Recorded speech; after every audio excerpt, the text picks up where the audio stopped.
Welcome to Senate Regulated Industries and Utilities meeting.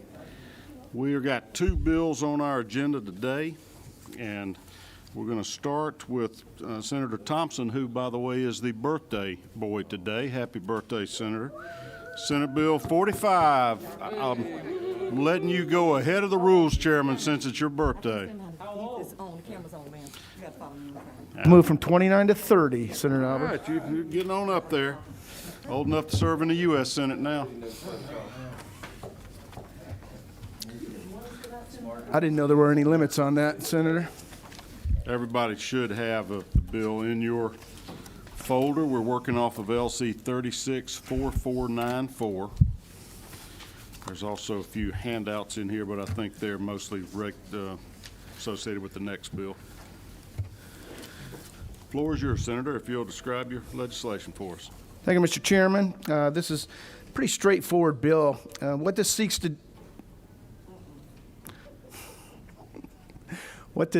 do is recognize when someone comes to our state and they already have a professional license or a bill, that we would acknowledge that, not change the boards, we're not superseding that, but allow them to recognize that that license, right? I know that there's some discussion around that, and we've got an amendment that we can discuss if we need to. But that bill, I have Mark here as well that we're going to go through that. But if we can just go through the lines real quick, you can see where line 33, this is notwithstanding any other provisional law, it's a professional licensing board or other board shall issue a license by endorsement. So again, we're not superseding the boards, we're allowing them to recognize that by endorsement. You can see number 3, that's a line that's in there. They got to be in good standing in other states. Number 4, they got to pass any examination. It may only be required to demonstrate knowledge of the laws and rules and regulations of this state specific to the practice of the professional business or trade. So really that's the bill as we move forward. It's a bill that you've seen similar in the past.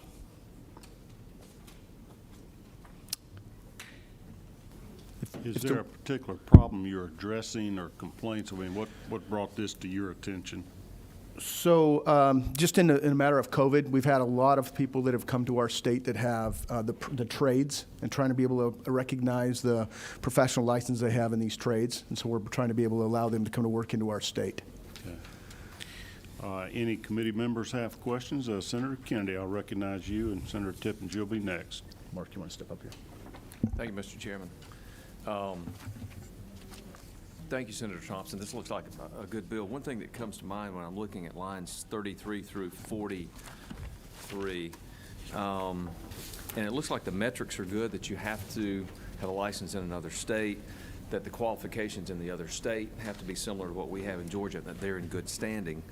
What happens, though, and I don't see anything that addresses, what if their licensure or certification is being challenged in their home state because of conduct, and they may be moving to Georgia hoping to get a Georgia license to avoid the scrutiny that's underway in their home state? How would we catch that here and prevent someone from hopping around and forum shopping for a place that they can get a license? Mark, you want to address that? Well, Chairman, members of the committee, my name is Mark Hayden. I'm the Director of State Government Affairs at the R Street Institute, which is a free market think tank. Thank you for that question. In our opinion, it would be no different than when they're in their own state. They would still be allowed to work because they would still be in good standing with the presumption of innocence. However, as soon as if it turns out that they are found guilty of whatever misbehavior that they have committed, if they lose their license, they would lose their license by endorsement here. But, Mr. Chairman, may I follow up? Certainly. But if it's the beginning of the investigation and the person moves to Georgia, why would that state continue to expend resources to investigate someone who's left their state? And if they close that investigation down or don't pursue it, you could have some bad conduct for which it didn't mature into either some sort of penalty or a finding, and now we've got that person, if you assume for the moment they're guilty and they moved here for that purpose to avoid that, what kind of mechanism would we have in place to catch that? Well, I believe they would still continue pursuing that because they would not know that the individual had left the state, and they would still have a license in good standing. So I believe they would still pursue that. That would be within rulemaking, I believe, within the licensing boards to make a determination to ensure that they do catch that.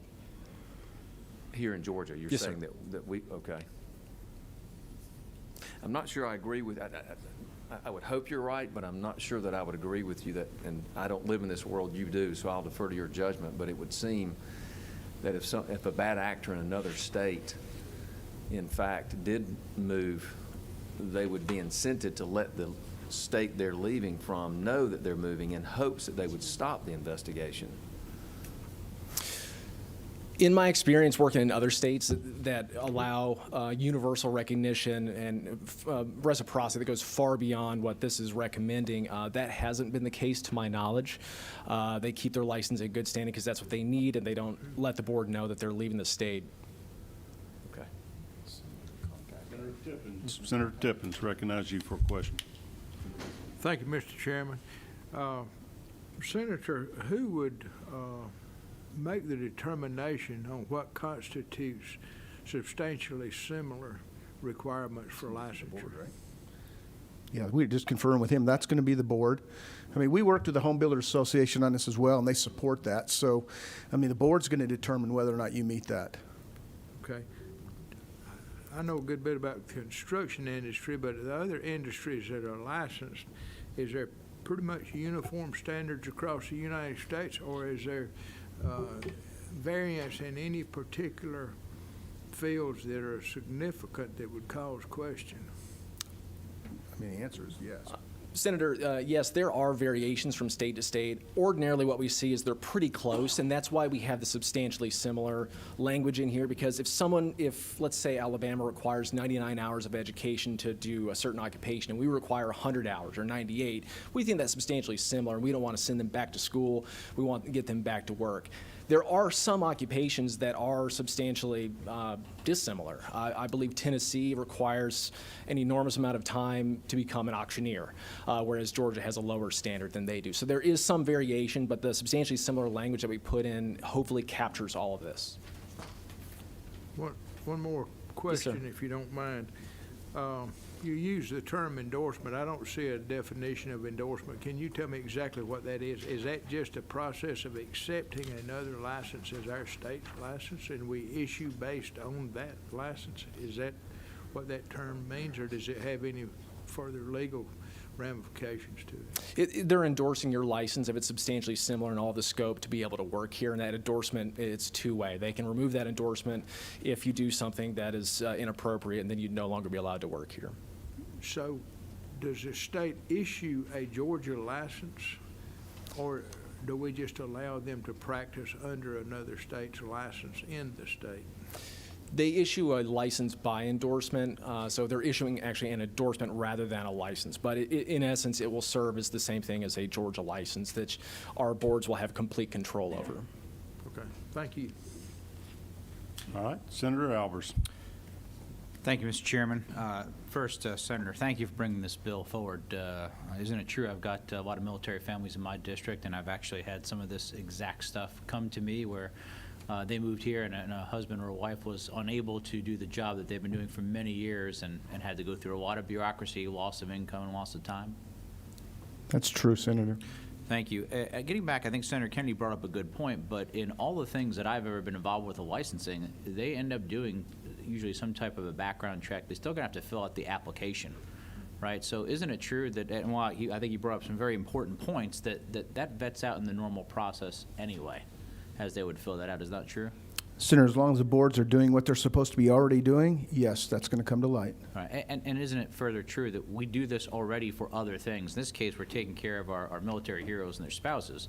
But we do this today when people move in here and they might have a license for be an EMT as an example, or a nail esthetician, et cetera. We already have some of that in place. This is just trying to make that process smooth and easy for those who are likely been relocated to Georgia by no fault of their own. They just were moved.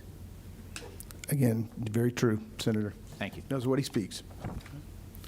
Recognize my Vice Chairman, Senator Brass, Chairman Brass, for 2 questions. Thank you, Mr. Chairman. I'm glad to know I'm still your Vice Chairman. I know that's a day-to-day deal with me. I do want to follow up with on our secretary's comments. So let's say somebody moves here from another state. They're under investigation. You say the state will continue that investigation. Who would be responsible for notifying our state should that person be found guilty and lose their license there? I got to think, let's say somebody moves here from California or any state, it doesn't matter what state. Is California going to take the time to notify Georgia, hey, somebody moved to your state, we just revoked their license? I mean, how does that work? Well, I believe, Senator, I believe a lot of that is resolved generally in rulemaking with them, but they should have a constant conversation with other boards. They're having to check with them on everything, whether they have substantially similar requirements, because within the application process, they will have to list everything. When they'll have to double check with that board if that is the case, and that is the perfect opportunity for them to inquire on any sort of background investigations that are going on. Okay, so it'll be up to the individual then, through the application process And the boards to check. and the board should check. Okay. And a follow-up question, if you don't mind, Mr. Chairman. Go right ahead. How many other states are doing this? To me, it seems pretty broad, and we're capturing a lot of folks, which I think is good. And I like the principle behind it, but what other states are doing it? Is there reciprocity there? Is there, how does that work? Yes, sir. There are at least 9 states that have universal recognition. 9? At least 9, and it's growing every year. And Arizona was the first state, I believe, to do this, and a lot of other red states have followed suit. That is much broader. Many of them don't have a substantially similar requirement. Some states don't even come close to limiting it, because we actually took out doctors and nurses and anyone else that has a compact. So that supersedes this section. Other states don't do this. So this is a much more narrow version of that, and I believe it makes it much more safer for Georgians. Okay, thank you. And for the record, I'm sorry, sir. The American Legislative Exchange Council, they sent me a letter of endorsement of the bill supporting its passage. Alec, And what is your organization's name again? the R Street Institute, or R a free Street. market think tank. Okay. Other members have questions? Senator Rett, Sergeant Major. I don't have a bill in front of me. My question may be redundant, but is there a particular list or in terms of which license are interchangeable? Go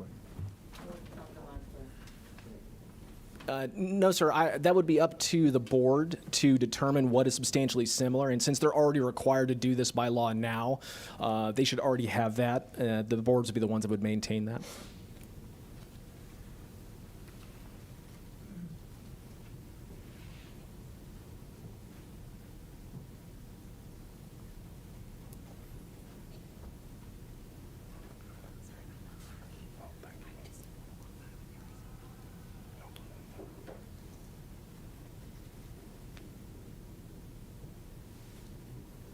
It should be up to the board here to contact the other state to make sure in good standing.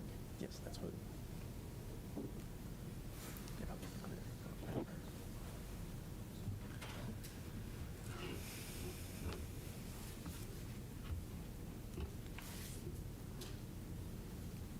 Oh, that texting going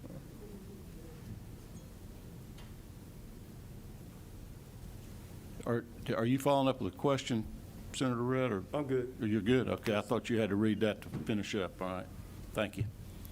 Any other committee members have questions of the author? All right, thank you. If you'll stand by, we have one person, Mr. Tony West, lined up to speak. Come on in, Mr. West.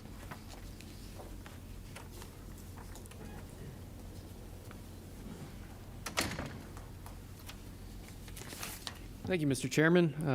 My name is Tony West. I'm the Deputy State Director for Americans for Prosperity here in Georgia. On behalf of our activists across the state, I'm here to support this bill and urge you all to pass it today.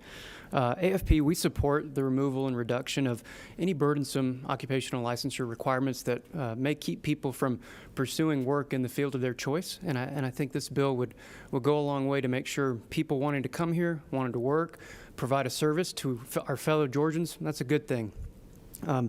As the previous speaker mentioned, other states have done something similar. Some have gone even further. So I think it'd be really good if Georgia could follow suit. In terms of occupational licensure, research has shown that in states with too onerous of occupational licensure requirements, entrepreneurial rates are lower, recidivism for ex-offenders is higher, and just overall well-being is a little bit lower. So I think this type of bill, this type of effort to lower these restrictions is probably a good thing. Thank you for your time, and I appreciate you all supporting this bill. Let me ask you one question. I have gotten a little email traffic on the supposition that if somebody in another state was an undocumented individual, but they were licensed in another state, would we be automatically licensing them here by recognizing them? That had just brought to my attention, and I think they have an answer. It might even have to do with the amendment. So I'd rather defer to them to answer that one. Okay, that's fine. Anybody else got questions here for Mr. West? All right, thank you for being with us. Thank you all. Senator Thompson, do you have a response to that little inquiry we've been getting? Yeah, thank you, Mr. Chairman. Again, we do have a response to that. And then also some of the questions that are coming up about who's going to be responsible and so on. Just make sure we understand. A board's responsibility right now when someone comes to get a license is to do an investigation on the person to see if they qualify. So if someone's coming as an endorsement, they're going to contact that other state. And if they contact that state and they're under investigation, that would trigger some of this. So that's some of this. But we do have an amendment here that we can talk about that we have drafted that I think addresses some of the concern. This morning we talked a little bit about that in caucus, but this amendment simply says that nothing contained in this code section shall be construed to invalidate, override, or amend any licensing compact entered into by the state of Georgia or to permit the issuance of a license without verification under code section 50-36-1. You want to speak to that, Mark, just in case? Sean Marie, have you seen this, or did you draft that amendment? I did, and it's essentially just adding some language to the end of what's already there in subsection D. Okay. Sorry I didn't have your mic on. This is what you and I had discussed previously. Yes, sir. Okay, that's the fix to that? Okay. Yes. Do you consider that a friendly amendment to remove any doubt about that situation, or? Certainly, if the members of the committee feel like that strengthens a bill, I would support something like that. Okay. Well, we don't like to, sort of take the reins away from you. If you have opposition to it, let us know. It may answer some questions and appease some concerns. Mr. Chairman, you're not taking the reins away. I would consider that a friendly amendment. Well, you are not a member of the committee, so you can't propose amendments to your own bill, but if there's a committee member that would be interested in doing that. All right, Senator Ginn has moved to amend. Yeah, he has very good. Second by Senator Alberts. Some people are visual learners, some are auditory. Apparently, Senator Ginn just can hear it and absorb it so quickly. But Mr. Chairman. Yes, sir. Sean Marie has written under CD, nothing contained in this code section shall be construed to invalidate, override, or amend any licensing compact entered into the state of Georgia, or to permit the issuance of a license without verification under code section 50-36-1. Senator, thank you for presenting this to us sufficiently in advance of our meeting to be able to draft it. All right, so did everybody catch on that? Senator Tippins, do you comprehend what the amendment is? No, it's too deep for me. I would like to know what 50-36.1 says. What does that code section deal with? That code section deals with verification that you're lawfully present within the United States. and it's already something that's required of anyone seeking public assistance, which includes professional licensing. So they would be a citizen or a documented resident of another country that's Exactly. here legally. Right. And as Senator Albers pointed out to me, if you are married to a serviceman and they are a U.S. citizen, then you have proper residency or citizenship yourself. So that would probably be a rare occurrence for this to come up. It's just abundance of caution to avoid controversy or opposition to the senator's bill. He thought this would be helpful. Thank you. All right. Well, all in favor of the Senator Ginn's amendment, raise your hand. All opposed, like sign. That passes unanimously. We will now take up the bill. If there is a motion, it would be a motion do pass LC 364494 as amended, which would be by committee substitute. Okay. I have a motion from Senator Albers, a second from Senator Gooch. All in favor? Well, any discussion before we vote? All right. All in favor, raise your hand. All opposed, like sign. Another unanimous victory for you. We will send you on up the road to my good friend, the Rules Chairman. Thank you, Mr. Chairman. Thank you, members of the committee. Thank you for being with us today, and happy birthday. Thank you. Yes, sir. Did I miss a question from the minority leader? Oh, really? Okay. Wow. Just voice that opposition. Make a record. Minority leader opposed to U.S. servicemen working in the state of Georgia. I'm teasing you. Okay, we will not let your husband know. Thank God this isn't being streamed live. He could be watching. All right, we'll call Senate Bill 8, Electric Membership Corporation's Gas Affiliates. Senator Mullis. Hello, Mr. Chairman. Thank you so much for seeing us today. And this is such a simple bill. I have some other folks that may want to present it for me.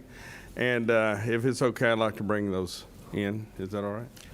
You want to at least give us the subject matter of what we're dealing with? Well, I was going to get everybody in the door before I bring did. them on in. I only have two people signed up, Josh Mackey and Angie Feast. You sit there back there.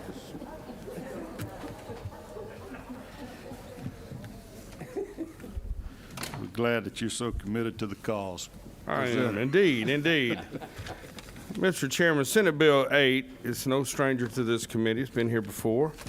Senate Bill 8 was here last year, and through the pandemic, we kind of lost track of this. Wasn't a priority, but it is again today. We currently have a cap on the MCs and what they can invest in a gas marketer that it owns. We currently have 4 EMCs with gas marketer affiliates, the largest being Gas South, and Angie here, you all know her, she represents them. This bill simply increases the investment cap from 15% to 60%, but we're open-minded.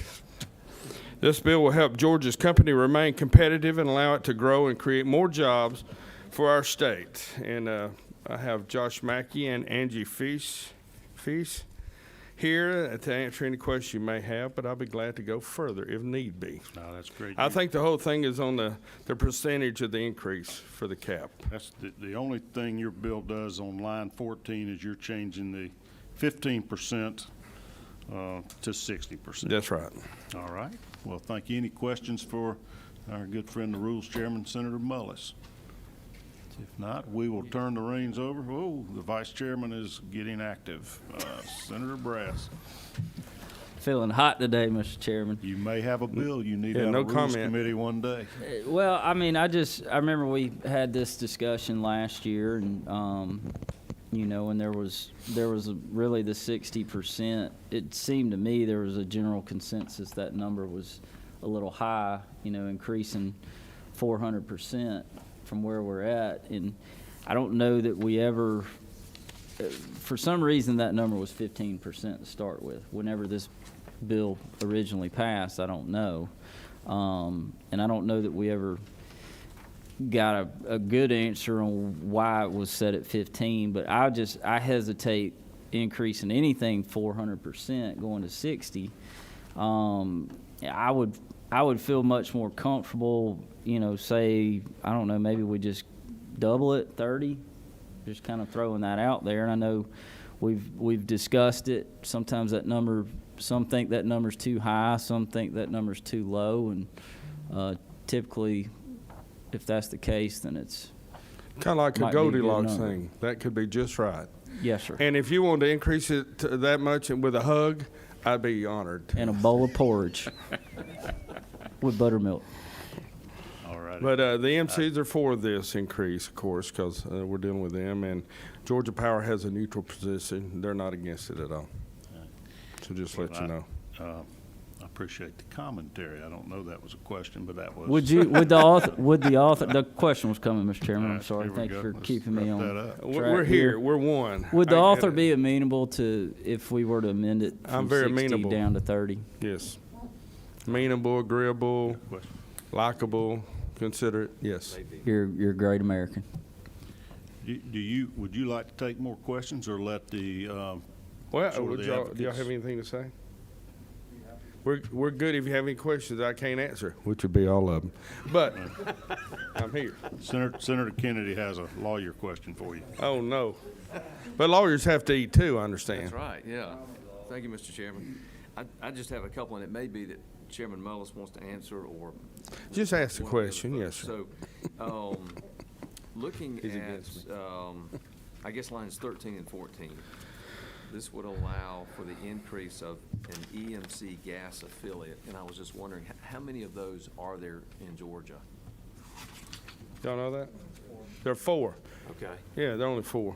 And I know Cobb is one, I think that was Cobb that Yes. sponsored it last year. Who are Correct. the other 3? Yeah, Cobb EMC, and they're very impressed with this. Cobb EMC wants this, by the way. The fourth one came in last summer, I believe it's Central EMC. Okay. All right. And, Mr. Chairman, a couple more, if I may. I think let's hold, and I'm going to call Josh Mackey up from Cobb EMC to kind of walk us through the history of this, and he may answer any additional questions. You're signed up to speak, so I'm going to let you speak.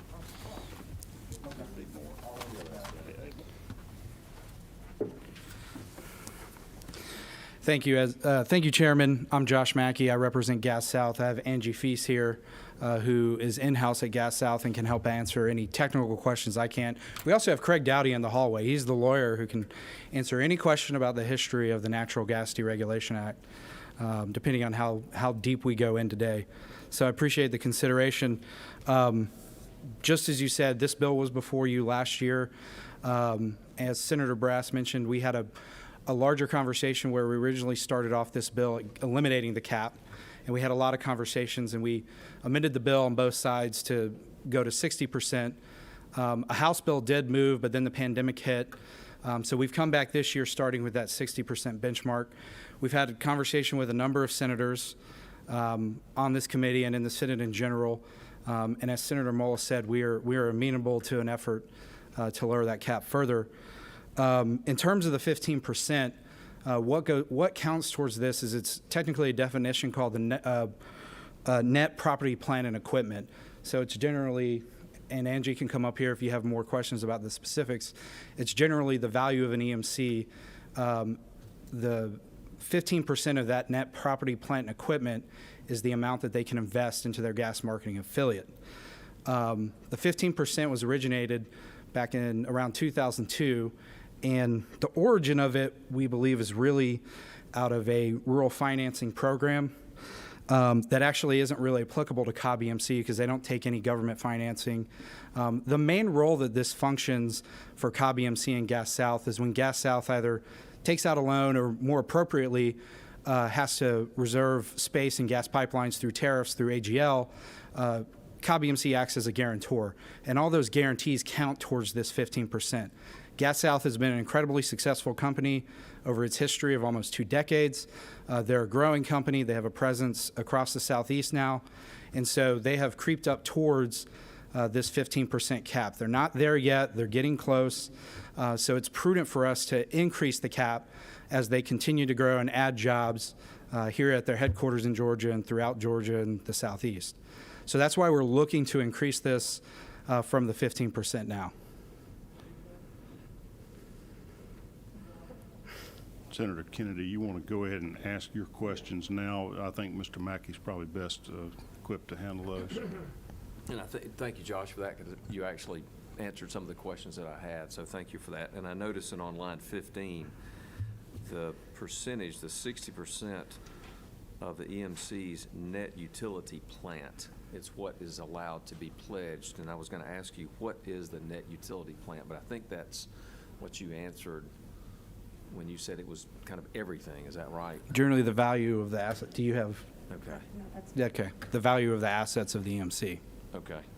And I remember from last year, Josh, we were talking about this, and it seems to me that since session last year that I had heard that perhaps the 60% figure was really driven for Cobb based on a deal that they were contemplating at the time, that they needed certain metrics to do that deal. Is that deal still in the works? And I'm not asking for idle curiosity, because I'm wondering, is that how the 60% number was arrived at? No. When we brought this bill last year, we did not have any deal in the works. We did not have any deal on the table. The 60% was purely a compromise. Like I said, we started off bringing a piece of legislation to eliminate the cap. And I think what we heard loud and clear in both chambers was that seemed to be a bit too far to go.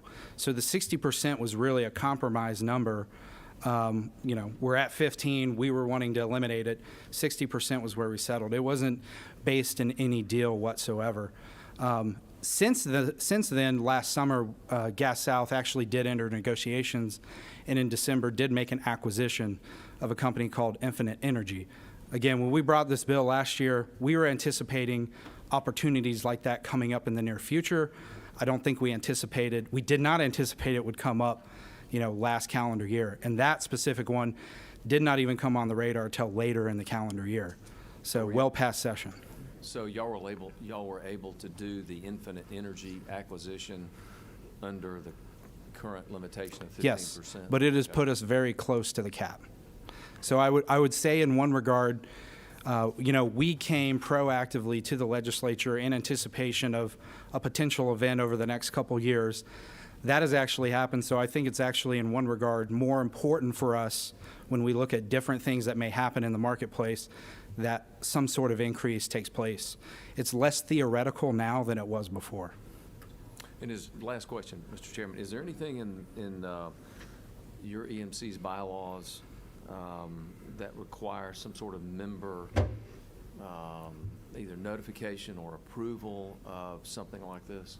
No, there's nothing in our bylaws or any other EMC bylaws that provides, taking something to the entire membership.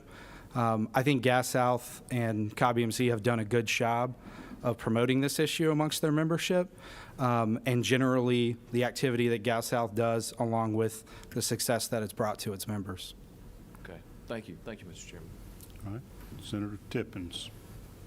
I could structure this as a question, and I guess I'm supposed to, but I'd rather just make a comment to it. I've had a lot of concern about the bill last year because there was not any clear evidence that a 400% increase was proper at the time. I mean, they were not at the 15% level last year, and even this year after let me back up and say I had a very long meeting with Cobb EMC and Gas South on one 2-hour and something meeting and another one for about an hour.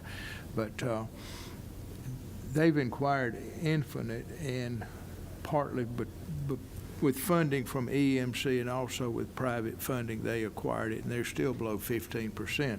I understand maybe the need to expand this and agree with the 30%. To be honest with you, given the past histories of some of the investments that Cobb EMC has gotten into, the Cobb EMC membership would be skeptical about something they could not understand. And Cobb EMC is really, I think, the only player that's going to be involved in this legislation.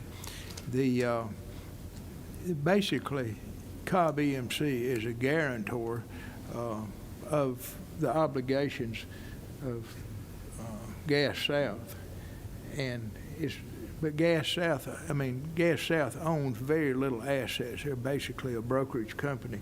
And one thing that I stressed to them in the meeting is I said, if you can lay out a purpose for expanding to 60%, and I realized it may be privileged, but if you can understand why you have to have a 400% increase, I might even agree to that.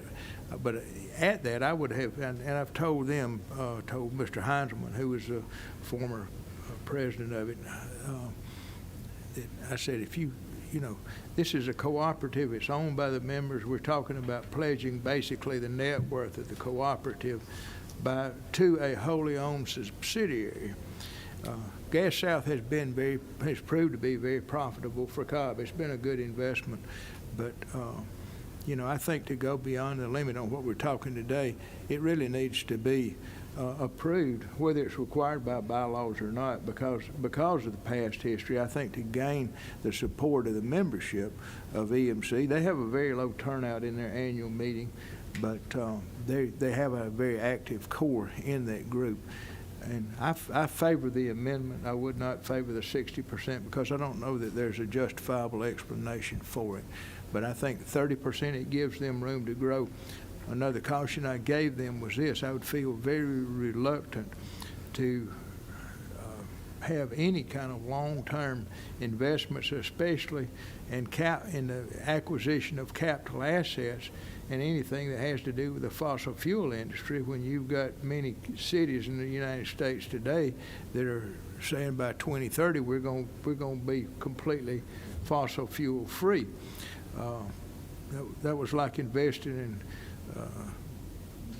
building buggy whips in about 1895. It's long term, the prospect was not very good.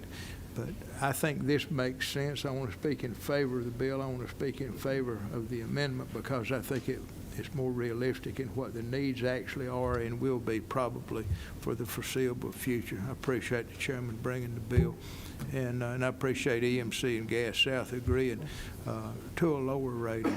I think it's explainable to me, and I'll promise you, I'm going to have to explain it to some folks. It's a lot easier to explain 30 than it is 60. Thank you. Well, give me a little explaining here then. I didn't follow exactly what you said about the shareholder, or I guess their members' approval. Are you saying members of a co-op? Yes. It started as electric membership cooperation. Right. So are you saying that you would like this to be amended to require approval of the members? I'm saying if they come back and want a higher percentage, I think the members ought to have a say in how the net worth is invested. I don't question that Gas South's been profitable. The only question I have is investment in the fossil fuel industry, and I think we need to take advantage of it while we can. But the last thing I'd want to do would be enter into a deal where you're investing in a lot of plant and equipment. Number one, because of the uncertainty of the future in fossil fuels as a whole, but also I can tell you underground construction, if it's reached its depreciable limit in its useful life, it's very, very expensive to replace in today's world, and you cannot replace gas lines with technology. It has to be replaced in place, and it's very expensive in developed areas. So I wouldn't want them to invest very heavily in something that's very capital intense. You also mentioned, given the history of Cobb EMC, what were you referencing there? Well, they had a little venture about 15 years ago that they decided they were going to create Cobb Energy, and Cobb Energy was they were basically bleeding the assets off of Cobb EMC into Cobb Energy. The only problem with Cobb Energy was a private corporation, and the ownership was extended to 8 individuals who owned stock in it, but they had a sweetheart deal with the operation of Cobb EMC, and Cobb EMC was funding the formation of Cobb Energy. The Cobb Energy Center down there, they bought naming rights to it. They got lots of millions of dollars invested in naming rights to the center. It was very questionable. It was a very long court case. I was not involved in it as a plaintiff, but I was very involved in it.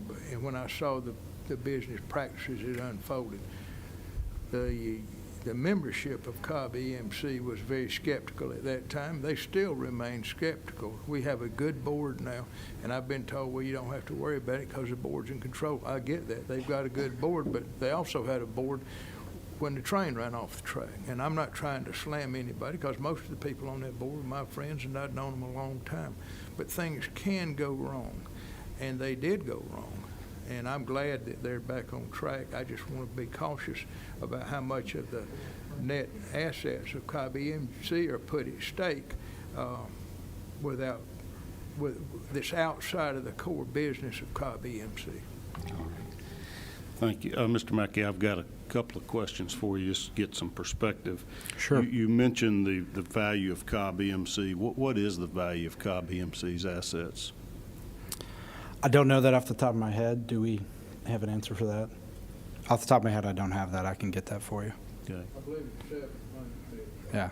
A little over 7, about, I asked him the same question in the meeting, I think that kind of like 740. So you're not talking about chump change. As Senator Tippins mentioned, we had a number of great meetings in the off session. Okay. I think I'd like to see that information. Now, you've also Sure. referenced the acquisition of Infinite Energy. What did you pay to acquire that company? So that is not a publicly available information that we can disclose. Well, how are we going to decide whether we should be allowing y'all more rope here to hang your members without knowing what kind of dollars we're talking about? I understand that, but part of the acquisition deal was that, you know, the value of the acquisition itself is not something that's publicly available, so we can't disclose that at this time. It's going to make it very difficult for you to pass this bill. How about Gas South? They're a publicly traded company, aren't they? Are they just a... No, they're a wholly owned subsidiary of Cobb EMC. Okay. So they're a fully private company. I can tell you that the acquisition will probably double the number of employees of of Gas South. It's a major acquisition. It's going to be very successful, bring a lot of jobs to the headquarters here in Cobb County. You allowed to tell us how many employees y'all have, Gas South has? Do you know that off the top of your head? How many employees currently or with the merger?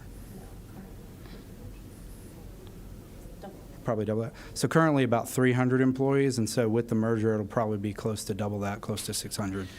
The press release that Gas South had when this deal was done back in the fall said this would more than double Gas South's annual revenue to nearly $1 billion. So I'm just trying to, I guess we'll just be left to guesstimate what you would have to pay for $1 billion stream of income. Be a bunch, I would imagine. All right, well, can you explain to me what Gas South does? Maybe Angie, you might take some questions here. Yeah, sure. So you're for Gas South, right? Yes, sir. Okay, come on up and introduce yourself. We may have a few for you. Good afternoon, members of the committee. I am Angie Fees. I represent Gas South. Senator Kennedy, to your question regarding the cap, we are still within the cap, but that's because we manage our collateral needs daily with unsecured credit, letters of credit, as well as our parental guarantees from Cobb EMC. And to Senator Tippins' point, should natural gas prices rise, then we'd have to resort to the more expensive forms, and distributions that would otherwise go to Cobb EMC members would be provided to banks instead. So we would appreciate your support on the bill, like Josh said, to continue to grow Georgia jobs and the economy. So tell us about Gas South's business. What does a gas marketer do? We provide the billing and the rate plans for the customers. AGL serves as the distributor that transports the gas through the pipelines. So you're marketing to try to sign up customers to be essentially the middleman in getting the gas from AGL Resources to the customer's home.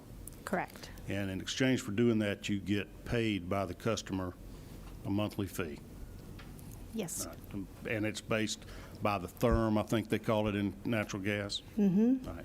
So in order to get that gas, you go contract with AGL Resources to buy gas on at least an annual basis, or what's the length of your commitment to them to buy the gas? I don't know the length of the commitment, but we also contract with interstate pipeline suppliers and other natural gas suppliers as well.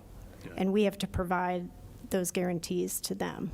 So am I comprehending this right, that you have to commit up front to purchase a certain percentage of the gas coming through the pipeline, or a certain, Correct. We're obligated for that. and when you make that agreement, is the price set, or does it fluctuate with the market? It commodity? fluctuates with the market. So you don't know what you're paying at the time you agree to buy a certain percentage of the gas.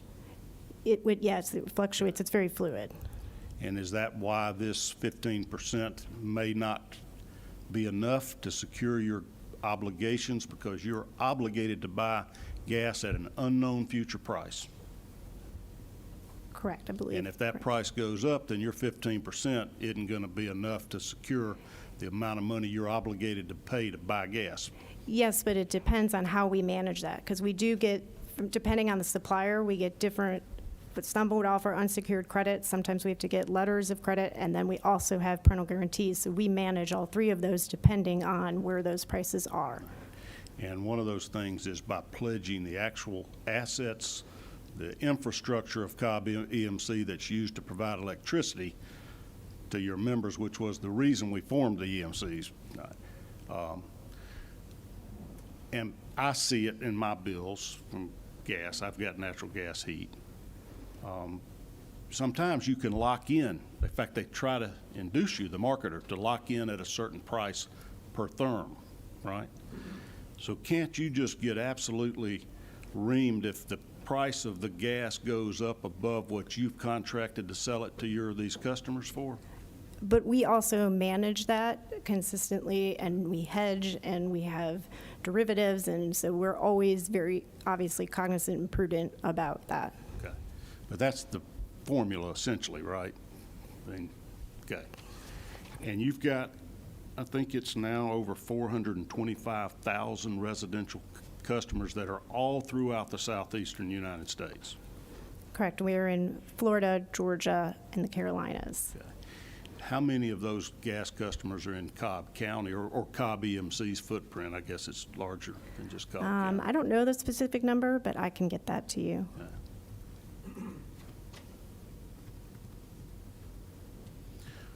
So what do you do with the profits? I mean, you've got your electricity customers that are allowing you to pledge their assets to sell gas to people all over the southeastern United States at significant risk if you misjudge the prices and the direction of the prices and don't handle all those derivatives exactly right.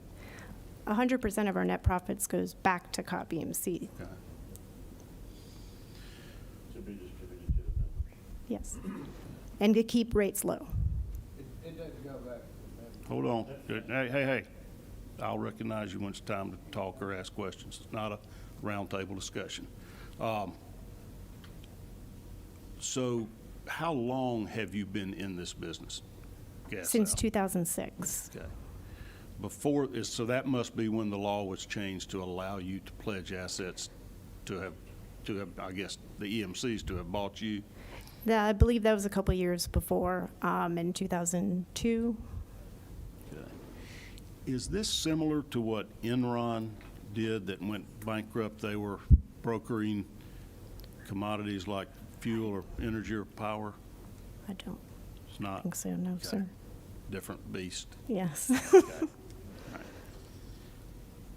All right, I will recognize Senator again for a question. We're not to discussion yet, but if you had a question. Okay, did Senator Tippins have a question? I have a question. Senator Gooch. Maybe a question for Angie or Josh. Isn't it true that Cobb EMC could amend their bylaws if they had these concerns?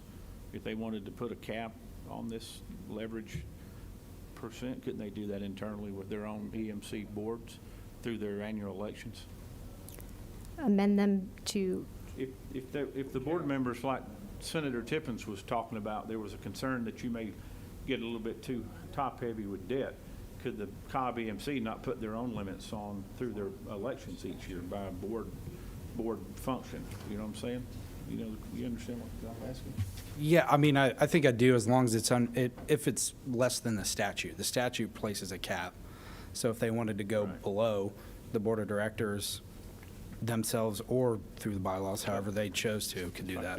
But if they were anticipating you all being here, I mean, if they were worried that you may make it unlimited, if they had the concerns, they could they could impose their own caps by the members. So my point is, they're not asking for a cap, or else they would already have it self-imposed on their bylaws. Am I missing something in that? I don't totally. They're asking to remove a cap that we've imposed by law. Correct. But if they oppose such a increase, they could do it by internally doing it in their own bylaws. I'm trying to help convince some concern here that we're not doing something that the EMCs are opposed to, or else they would impose their own limitations, right? The members. So if the members of the Cobb EMC were against putting themselves at risk, they would just simply ask for an amendment to their own bylaws, or they would be down here testifying against such a piece of legislation. And I think that was Senator Tippin's concern, is this is all, if we change this law, may happen before their annual meeting occurs, and without having input from those members, they may have just pledged, if the amendment were to pass, up to 30% of their assets for venture serving people in other states. I will say this was discussed at the September board meeting that did take place. Like I said, while we are not putting anything up to members, I think Cobb EMC has done a lot of work to make sure everybody in the community is educated about this, including their members. Okay. Senator Kennedy. Thank you, Mr. Chairman. Josh, do you know how much debt is on Cobb EMC right now? From what they guarantee, I don't know off the top of my head, do you? Okay. Okay. The current cap? Okay, the current cap of 15% would represent about $100 million value. We're obviously under that right now, so they're obviously guaranteeing less than that amount currently. Okay. And so with the 60% cap limitation that's being sought in this bill, would that be above the debt that the EMCs have on their assets currently? Or would the 60% being sought be the total leverage available, that is existing debt plus new debt that would be available to you to acquire pursuant to this higher percentage? Do you understand my question? Not completely. Okay. So you've got $100 million roughly in debt right now. Mm-hmm. Do you interpret this bill that you're seeking us to pass as allowing 60% additional leverage on top of the 100 that you've already, that Cobb EMC already has on its books? Or would the 100 be included in whatever that new So the 60%, 60%. Yeah, it'd be 60% of basically the value of the net assets. So right now, 15% of the value of the net assets represents $100 million. So whatever 60% would be, that's what it would be of the assets. So no, Okay. It would be, as Angie's saying, inclusive, not in addition. Okay. And another way of asking that, you're not seeking a different class of debt with this legislation No. than this class of debt that Cobb EMC currently carries, so that the end result could have a total debt leverage point above 60%. No, You're telling us that's not what we're asking for at Okay, all. Thank you. Yeah. The PSC regulates the gas marketing business, right? Yes, Chairman. So Yes. they do not regulate what you charge your members for their electric power. No. Okay, They you're free to yeah. charge whatever you want to, or low or as much as you desire. Yeah, they don't regulate the EMC portion of the business, but they do regulate, including the rates of the gas marketers. Would you have been required Not the to reg- report to the PSC what your acquisition cost was of Infinity? Yes, we did. It was trade secret, but we did. So they know that number, just the state senate can't know that number. Yeah, but I don't think we're the first group to, be in that position. And I would love to tell you if I could, but Yeah. that's not something I can do Okay. at this moment. Other questions? Senator Tippins. Is it not true that the 15%, I think somebody referenced, it's a federal loan program for in case of disaster, And the reason, is it not true that the reason the 15% was put on there, because if the debt level exceeds 15%, is it not true that you cannot access those federal funds in disaster? Thank you, Senator Tippins. I know that you had asked me that, and I did research that. So yes, there is one thought that the 15% originated with RUS loan covenants, but I did look into that, and any type of hardship loan or even disaster assistance from FEMA would not be subject to that 15% limitation. So an EMC could still receive that assistance. It's my belief that we had testimony last year that that's where the 15% originated from. I don't have a problem with that. I just want to make that clear. And is it not true that in our meeting with Gas South that the question was asked, does this preclude you from a line of financing in the event of an emergency? Yes, you did ask that, and I did follow up and research that, and it does not. One more question. Is it not true that the profits of EMC, from Gas South that go into EMC are not paid back to the members of EMC, but are used as a mechanism to reduce their cost of their electric bills? Yes. Typically. Not directly. Cobb EMC members, as you are and I am, do receive a dividend, but it helps Cobb EMC and their business in general to keep rates low for all of its members. Thank you. Mr. Mackey, do you know what the electricity rates are at Cobb EMC and how they compare to the other EMCs? I know that over the last couple of years, Cobb EMC has had some of the lowest rates in the country. They've been in the top 5 lowest rates in the state of Georgia over the last couple of years. I don't know. I remember that from 2020 last year during session, so I don't know what the 2020 rates were. I don't think that they were markedly different. But we were within the top 5 lowest rates in the entire state. Okay. And competitive nationally. I can get you the current 2020 rates. And just rattling through my head a little bit about what about your Gas South's competitors? It would seem that Gas South would have a competitive advantage over people that don't have the assets of EMCs to back acquisition cost or whatever. Do you get pushback from other gas marketers that are at a competitive disadvantage to you? No, I actually think that they have a distinct competitive advantage right now because the other comparably sized marketers in the state are also subsidiaries of much larger companies who are private and are able to access capital, unlike the EMC. So I think they have some distinct advantages in that regard. Plus, they don't have any kind of cap from a guarantee from their parent company right now. So I think doing this actually will put things more on an even playing field because we'll have a little bit more room guarantees from our parent company, whereas our competitors now, they can get guarantees from their parent companies, and their parent companies can also seek, collateral loan that we can't. But your competitors weren't granted monopolies to sell electric power to everybody that lives within their boundaries, to build up these assets worth over $1 billion, apparently. Well, we do have some competitors that are similar in terms of being a monopoly. If we're categorized as one, they are too, because there is another major gas marketer in the state that is owned by an electric company also, and they've been neutral on this proposal as is. So I do think there are similarities with other marketers. We're not, frankly, we have the other electric generator in this state, they are a monopoly. Yeah. Because that's all we got is EMCs and Georgia Power. So right? they I hope you didn't just let a trade secret out there that this one you're talking about must be Georgia Power. Yeah. That's just deduction. I might have missed something, but I think.